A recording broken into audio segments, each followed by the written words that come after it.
प्रत्येकाने गृहस्थ आश्रमात सिंह असलं पाहिजे. गोगलगाय झाल्यानंतर समाजाचा त्रास होतो, पण सिंह झाल्यानंतर पुरुषार्थाचा पराक्रम गाजवता येतो गृहस्थ आश्रमात. गोगलगाय झाल्यावर लोक त्रास देतात. लहान पोरं त्याला खिशात काय ठेवतील, तुडवतील काय, चिरडून काय जातील, कारण निरुपद्रवी आहे, कोणाला त्रास नाही. पण थोडं एटीत आणि वचनात राहिलो ना, आपल्या मस्तीत राहिलो का समाज आपल्या अंतरात सुद्धा येत नाही. आणि तसं जगलं पाहिजे माणसाला. तो स्वाभाविक गुण असला पाहिजे माणसाचा. एकेकोरपणा नाही तो, पण स्वच्छ निर्मळतेनं पवित्र जीवन सिंहासारखं ताकदीनं जगलं पाहिजे. वैभवात संपन्न जीवन जगलं पाहिजे. सिंहाच्या जीवनाचं विशेष आहे, तो लाडकी पोरं त्याची असतात, पण तो कधी पोराला आयतं खायला देत नाही. महाराज देत नाही. वयात आली ती बच्चे, शिकारीला त्यांना पाठवलीच पाहिजे. हे सिंहाचं जीवन आहे. ते दोन्ही बच्चे मोठे झाले आणि शिकारीला पाठवले. कीर्तनाला जितकी तरुण मंडळी आहे त्यांना माझी हात जोडून विनंती आहे, बापाच्या समोर आपलं वय जर 30 वर्षाचं झालं असेल तर बापाच्या कमाईतला भाग पोरानं खाऊ नये. ते आपलंच आहे. बाप आज मेला काय उद्या काय. अरे बापाने नाही दिलं तरी संविधान आपल्याला ते देतं, अजून काय.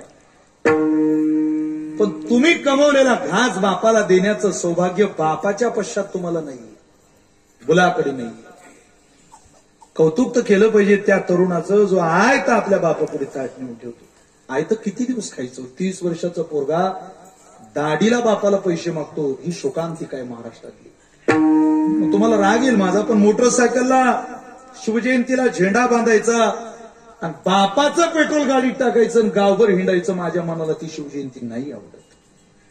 10 पोरांची पुस्तकं घेऊन छत्रपती शिवाजी महाराजांचं स्टिकर लावून अख्या लेकरांना शाळेत वाटून, बाबा माझ्या महाराजांच्या जयंतीला हे पुस्तकं वाटले, फोटो बघा, तुमच्या बापाच्या डोळ्यात पाणी आल्याशिवाय राहणार नाही. कारण सिंहाच्या पोरानं स्वतःच्या हिमतीवरती जगावं हीच अपेक्षा सिंहासारख्या बापाची असते. तो आयतं नाही खात करत. कौतुक केलं पाहिजे. इंचभर छाती कमी असली ना तरी फौजमध्ये जाता येत नाही इंचभर. पण तेच पोरं देशाकरता शहीद होतात, त्यावेळेला हितभर मासाचा तुकडा घरी येतो तरी मायबाप आनंदानं स्वीकारतात. हितभर मास. पुलवामाच्या घटनेत देह नसतो येत, परत शरीर नसतं येत पूर्ण, शरीराच्या तर चिंदळा होता हो. हितभर मासाचा तुकडा येतो. मासाचा तुकडा सुद्धा तिरंग्यात लपटलेला पाहिल्याबरोबर त्यांना कळतं, हरा है इस्लाम का, भगवा है भगवान का, सफेद ईसाई का, लेकिन उससे भी अच्छा है तिरंगा हिंदुस्तान का. तो माझ्या देशाचा तिरंगा सुधारला पाहिजे. अरे कमाई करणाऱ्या बापाच्या जीवनात खूप मोठा आनंद आहे. या विठ्ठल